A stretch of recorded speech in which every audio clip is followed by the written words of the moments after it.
Assalamualaikum warahmatullahi wabarakatuh. Selamat sore semuanya. Hari ini Bapak senang sekali karena kita dapat berjumpa kembali dan dapat belajar bersama dalam acara kesayangan kita, Ada Kelas di ATV. Program ini merupakan kerjasama antara Dinas Pendidikan Kota Batu dengan Agropolitan Televisi, ATV, TV-nya Masyarakat Kota Batu. Nah, pada hari ini, Bapak dari SMP Muhammadiyah 2 Kota Batu, perkenalkan, nama saya Sihabud Darul Mutakin, dapat dipanggil dengan Bapak Daril. Hari ini, Bapak akan membahas materi prakarya kelas 9 mengenai dasar-dasar listrik rumah tangga. Apakah kalian sudah siap? Oke, perhatikan slide berikut ini.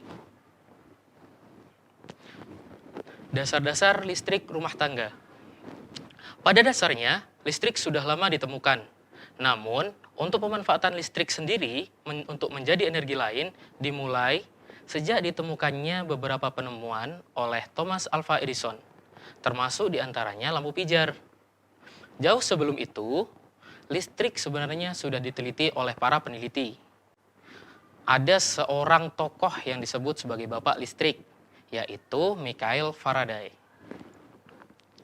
Pengetahuan kelistrikan telah dipelajari dalam mata pelajaran IPA, khususnya fisika, seperti elektrostatika, arus listrik, rangkaian, energi listrik, sumber-sumber listrik, serta aplikasi sederhana yang terkait dengan listrik. Dalam hal ini, akan lebih banyak kita bahas berbagai hal dalam hubungannya dengan aliran arus listrik, khususnya kelistrikan yang ada di dalam rumah tangga. Kelistrikan adalah sifat benda yang muncul dari adanya muatan listrik. Ada dua jenis muatan listrik, yaitu yang pertama adalah muatan listrik negatif, dan yang kedua adalah muatan listrik positif. Aliran ini disebut sebagai arah arus listrik konvensional. Akan tetapi, sebenarnya muatan listrik yang bergerak di dalam konduktor bukanlah muatan listrik positif, tetapi muatan listrik negatif, atau yang kita kenal dengan elektron. Dan arah aliran elektron berlawanan dengan arah aliran muatan positif.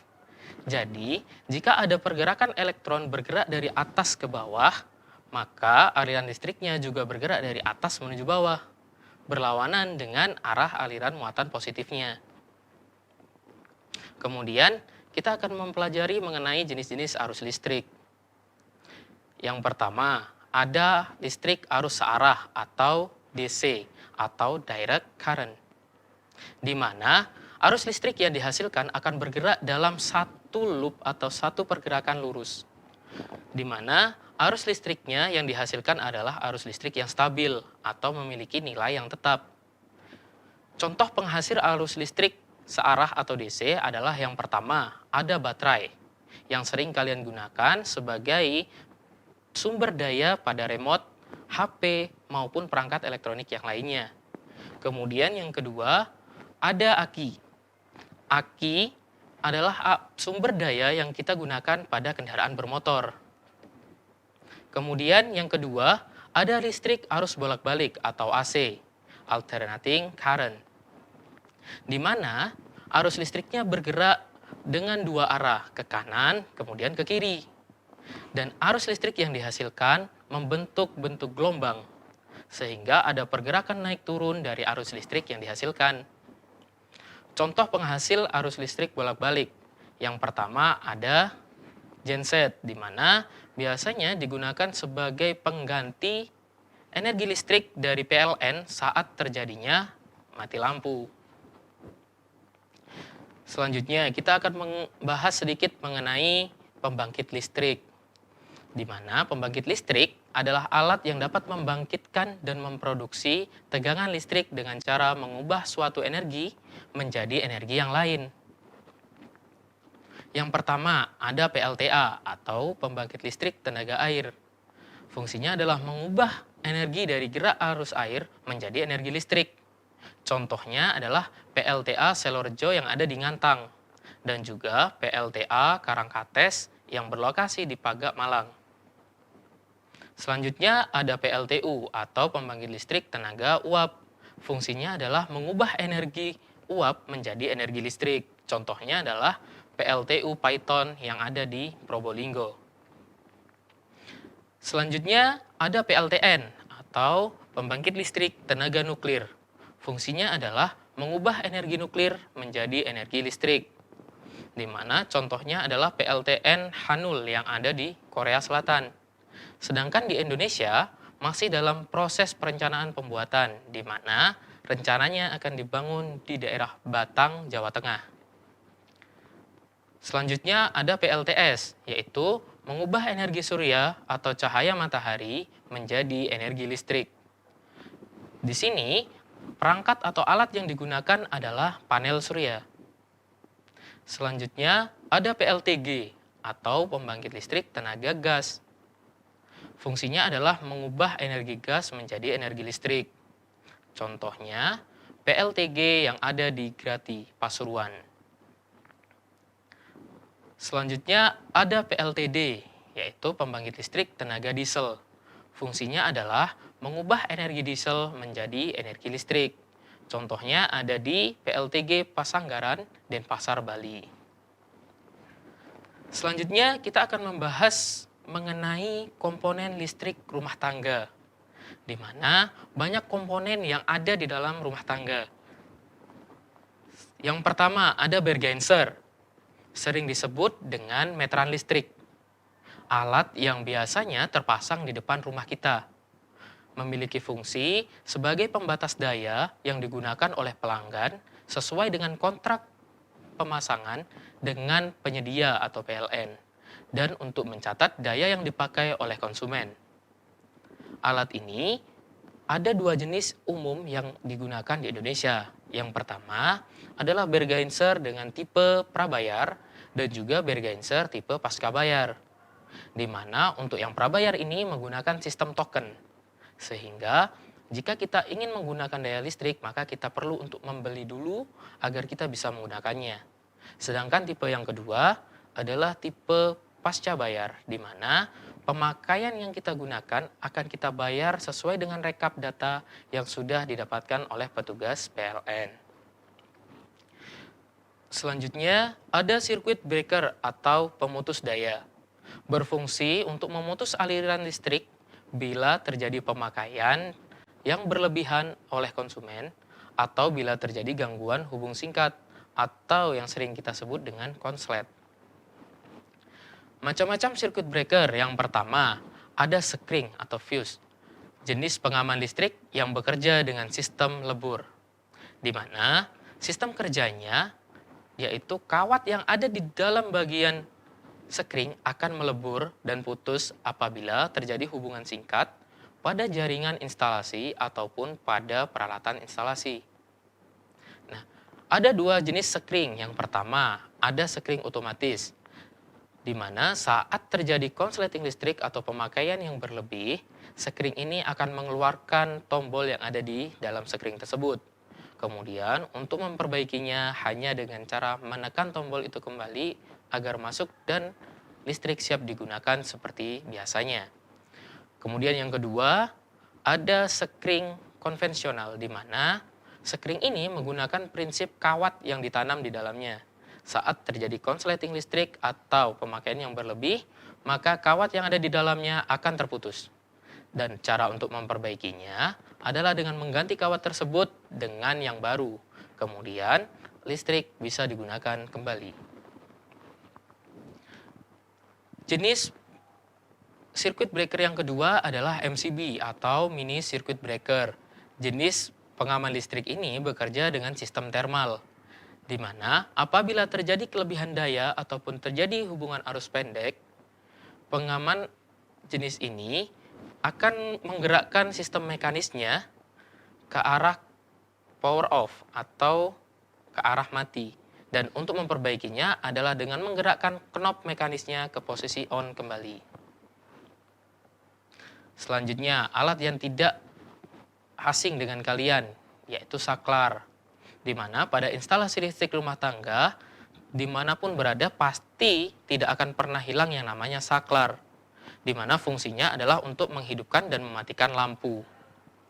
Berdasarkan jumlah tombolnya, saklar dibedakan menjadi dua macam, yaitu saklar tunggal dan juga saklar majemuk. Saklar tunggal adalah saklar yang memiliki hanya satu buah tombol, seperti gambar yang ada pada layar. Kemudian ada saklar majemuk, di mana saklar ini mempunyai lebih dari satu buah tombol, sehingga bisa dimanfaatkan untuk berbagai macam kebutuhan. Selanjutnya, kita akan membahas alat lain yang digunakan dalam rumah tangga. Namun, kita tunggu setelah jeda pariwara berikut ini.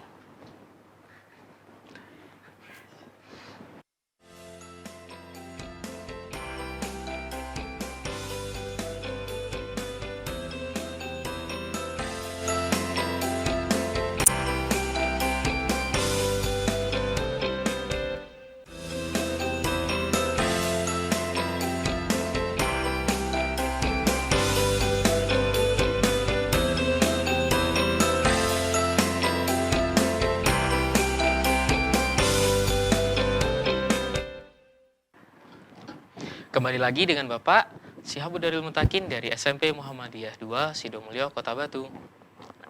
Sebelumnya, jangan lupa dukung terus acara ini dengan cara komen dan like pada video favorit kalian. Dan juga, jangan lupa tekan tombol subscribe dan lonceng untuk mendapatkan notifikasinya, agar kalian tidak ketinggalan materi-materi yang lainnya. Baik, kita lanjutkan materi yang tadi, alat-alat yang ada pada rumah tangga.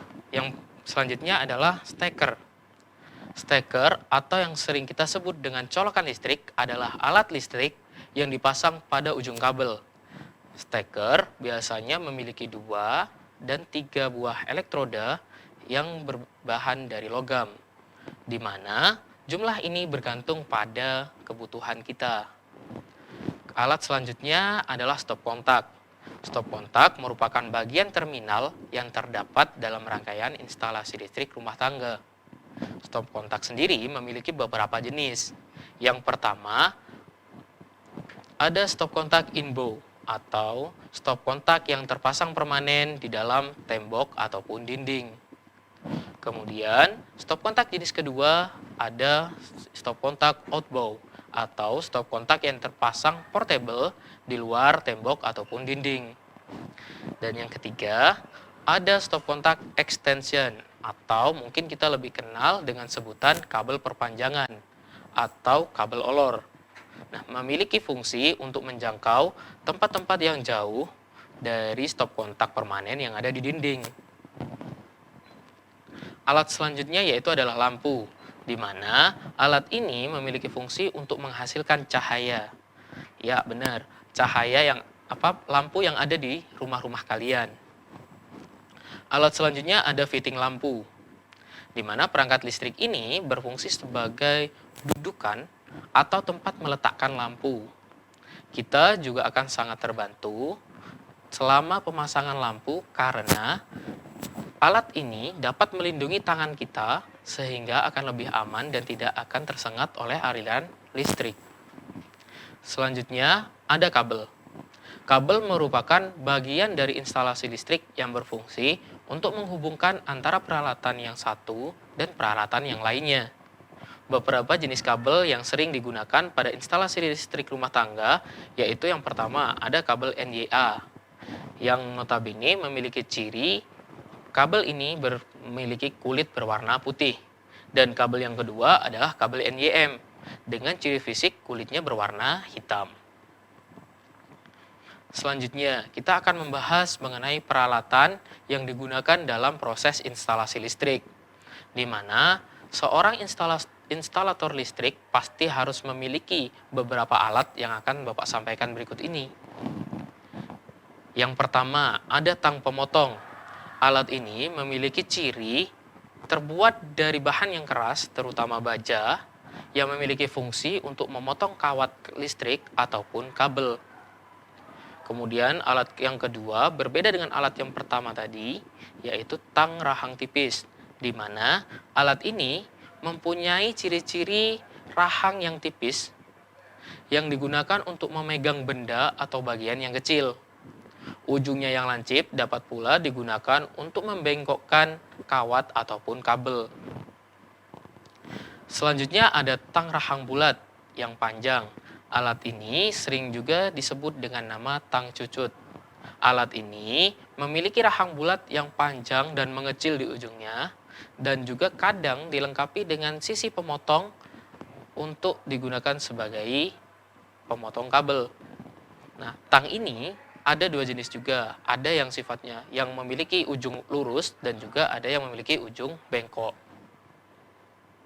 Selanjutnya ada tang kombinasi, di mana tang ini sering kita jumpai baik itu di rumah maupun di tempat-tempat instalasi yang lainnya. Alat ini dapat digunakan untuk memotong kawat dan juga untuk memegang pelat tipis yang ukurannya juga kecil. Selanjutnya ada tang pengupas. Alat ini digunakan untuk mengupas kabel yang berisolasi, supaya ujung-ujung kabel tersebut dapat digunakan sebagaimana mestinya. Selanjutnya ada obeng. Alat ini digunakan untuk membuka atau memasang ataupun mengencangkan skrup yang kepalanya berulir. Ujung obeng ini yang dapat digunakan sebagai pengencang atau pengendor skrup tersebut. Obeng sendiri ada berbagai macam, bergantung pada fungsinya. Ada yang memiliki ujung positif, ada juga yang memiliki ujung negatif, ada juga yang memiliki ujung bintang, ujung segitiga, dan juga berbintang. Selanjutnya ada test pen. Sesuai dengan namanya, alat ini digunakan untuk mengetahui apakah di dalam instalasi listrik terdapat arus listrik atau tidak. Bentuknya yang seperti pulpen inilah yang menyebabkan alat ini disebut sebagai test pen. Alat selanjutnya adalah multimeter. Alat ukur yang dapat digunakan untuk mengetahui apakah ada listrik atau tidak pada suatu rangkaian listrik. Alat ini juga dapat digunakan untuk mengukur besarnya tegangan listrik, arus listrik, atau juga hambatan listrik. Selanjutnya ada tangmeter. Sedikit berbeda dengan alat sebelumnya, yaitu avometer atau multimeter. Alat ini lebih difungsikan sebagai alat pengukur arus listrik AC atau arus bolak-balik.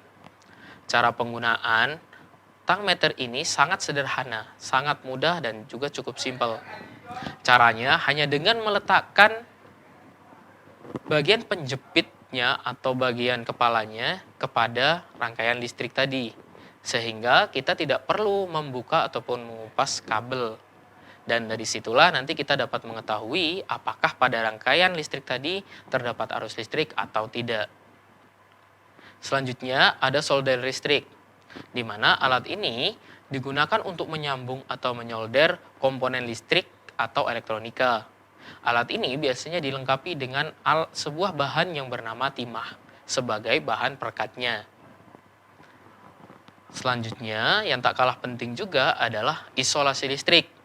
Peralatan yang digunakan untuk menutup atau melindungi kabel listrik yang terkelupas dan atau melindungi sambungan kabel. Sehingga saat kabel itu sudah kita rangkai atau kita sambungkan, maka sambungan itu akan aman saat tersentuh oleh bagian tubuh kita, sehingga tidak akan mengakibatkan kita tersengat oleh aliran arus listrik. Selanjutnya adalah cutter. Pada umumnya, cutter ini digunakan untuk memotong. Nah, alat ini juga dibutuhkan oleh seorang instalator listrik karena untuk menggantikan fungsi dari tang pengupas. Karena kabel yang digunakan tidak semuanya tipis. Nah, ada juga kabel-kabel yang sifatnya tebal. Selanjutnya, Bapak akan membahas mengenai rangkaian instalasi listrik sederhana. Namun sebelum itu, kita rehat sejenak dan sampai berjumpa pada segmen berikutnya.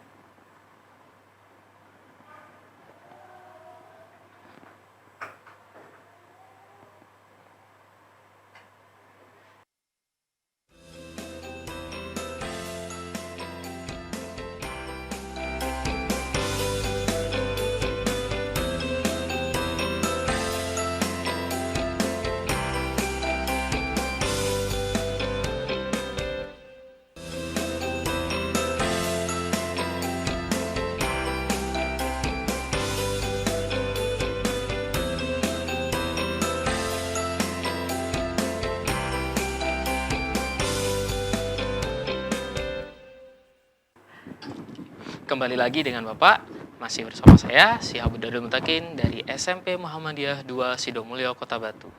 Nah, setelah tadi kita membahas mengenai peralatan dan juga berbagai macam komponen yang ada pada listrik rumah tangga, selanjutnya yuk kita coba untuk membuat sedikit pemodelan dari listrik rumah tangga. Silahkan perhatikan slide berikut ini. Merangkai instalasi listrik sederhana. Langkah yang pertama adalah melakukan sebuah perencanaan, di mana kita harus membuat rancangan miniatur sistem instalasi listrik di dalam rumah tangga, seperti contohnya yang sudah Bapak tayangkan di layar kaca kalian. Di sana ada gambar rangkaian kabel, dan juga ada gambar yang berwarna merah yaitu lampu, dan yang di tengah adalah stop kontak, dan yang di sebelah kanan, di sebelah kiri layar kaca kalian adalah saklar tunggal. Selanjutnya, langkah yang kedua adalah melakukan persiapan, di mana kalian harus menyiapkan beberapa peralatan dan juga beberapa bahan untuk melakukan percobaan dan atau pemodelan berikut ini. Alat dan bahan yang perlu kita siapkan adalah yang pertama, satu buah papan triplek. Di sini Bapak menggunakan papan triplek berukuran 1 dikalikan 1,5 meter, satu buah pipa PVC berdiameter setengah inch dan juga panjangnya 2 meter. Alat yang ketiga yaitu satu buah saklar tunggal, satu buah stop kontak tunggal, satu buah fitting lampu, dua buah tidus, satu buah sambungan pipa berbentuk L berdiameter setengah inch. Dan alat yang terakhir adalah kabel NYA berwarna hitam dan merah, masing-masing berukuran 2 meter. Langkah selanjutnya yaitu pembuatan. Yang pertama, kita buat skemanya dulu. Buat skema pada papan triplek yang sudah kita sediakan. Gambar sesuai dengan pola yang kita buat pada perencanaan di awal. Seperti yang sudah Bapak contohkan pada layar kaca kalian. Langkah yang kedua yaitu pemasangan tidus. Pasanglah tidus 2 buah tersebut pada papan triplek tadi, seperti pada gambar.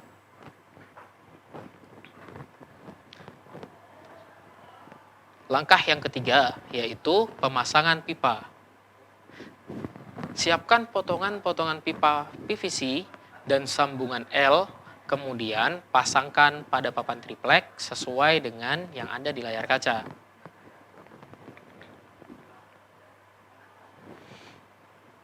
Langkah keempat yaitu pemasangan fitting lampu.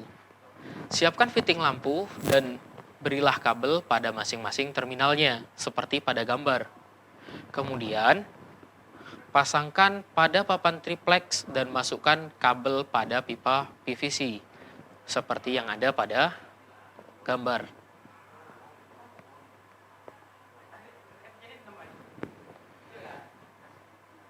Langkah kelima, pemasangan stop kontak. Pasanglah stop kontak pada papan triplek, kemudian berilah kabel pada masing-masing terminal dan masukkan ujung-ujung kabel yang lain pada pipa PVC.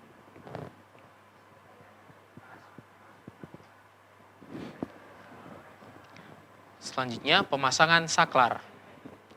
Siapkan saklar tunggal dan juga pasanglah pada papan triplek sesuai dengan yang ada di gambar.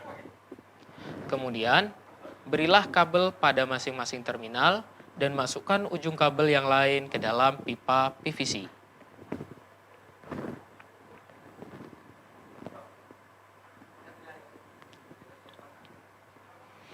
Langkah yang ketujuh yaitu penyambungan kabel. Yang pertama, sambungkanlah ujung-ujung kabel yang berwarna merah pada tidas sebelah kiri. Lalu berilah selotip seperti yang ditunjukkan pada gambar.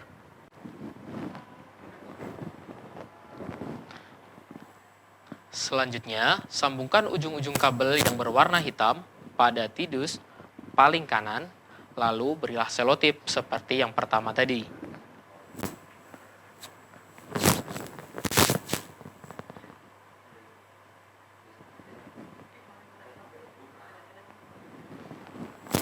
Langkah selanjutnya yaitu merapikan kabel listrik. Di sini tugas kalian adalah merapikan semua instalasi yang ada, kemudian pasanglah tutup tidas dengan penutupnya.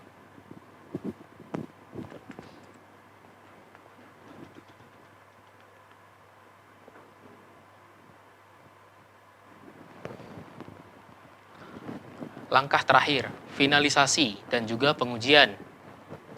Sambunglah bagian ujung kabel pada sumber listrik. Kemudian, pasanglah lampu pada fitting lampu yang sudah disediakan.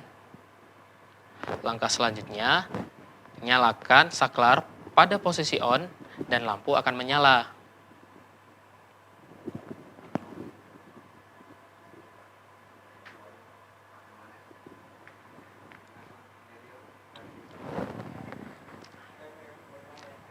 Oke, itu adalah sedikit contoh dari proses untuk mempelajari bagaimana sih instalasi listrik itu bisa kita terapkan melalui percobaan yang sederhana.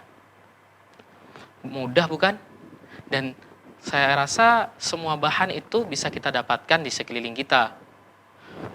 Mulai dari bahan-bahan sisa sesuai dengan prakarya, jadi memanfaatkan bahan-bahan limbah, ataupun juga membeli barang baru. Tentunya dalam melakukan praktek ini, diharapkan kalian selalu didampingi oleh orang tua agar dapat memperhatikan keselamatan dalam bekerja.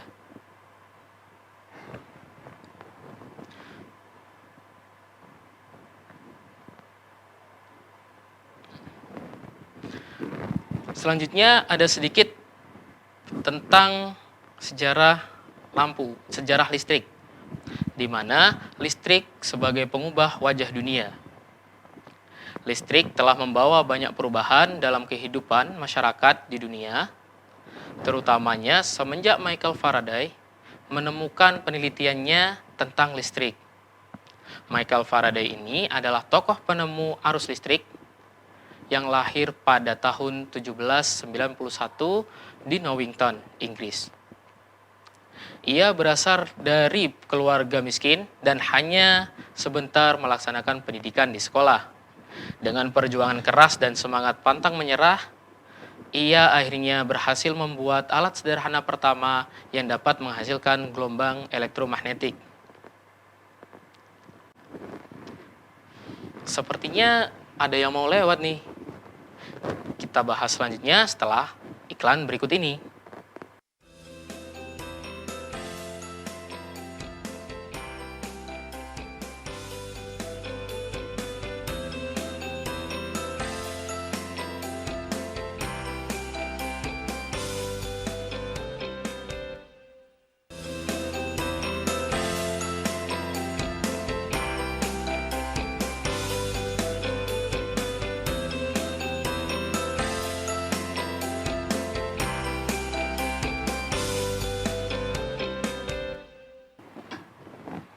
Kembali lagi dengan saya, Bapak Syihabuddin Mutakin dari SMP Muhammadiyah 2 Sidomulyo, Kota Batu. Nah, sudah banyak yang kita pelajari tadi mengenai instalasi listrik di rumah tangga. Ada mulai dari tambahan pengetahuan mengenai peralatan listrik yang ada di sekitar kita, kemudian komponen-komponen listrik yang ada di dalam rumah kita. Dan juga tadi Bapak sudah mencontohkan bagaimana pembuatan model mengenai rangkaian listrik sederhana. Nah, sedikit ada pembelajaran yang bisa kita dapatkan dari seorang tokoh yang bernama Bapak Michael Faraday, di mana beliau merupakan tokoh peneliti di bidang IPA, terutamanya fisika, dan salah satu penelitiannya adalah tentang listrik.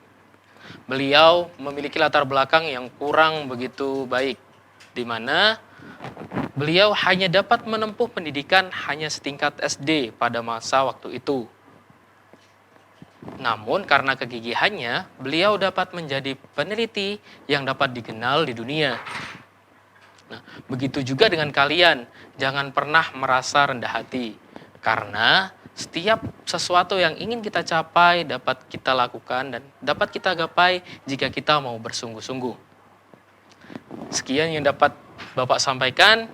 Bila ada sumur di ladang, bolehlah kita untuk menumpang mandi. Jika ada kesempatan, kita dapat berjumpa lagi. Wabillahi taufiq wal hidayah. Wassalamualaikum warahmatullahi wabarakatuh.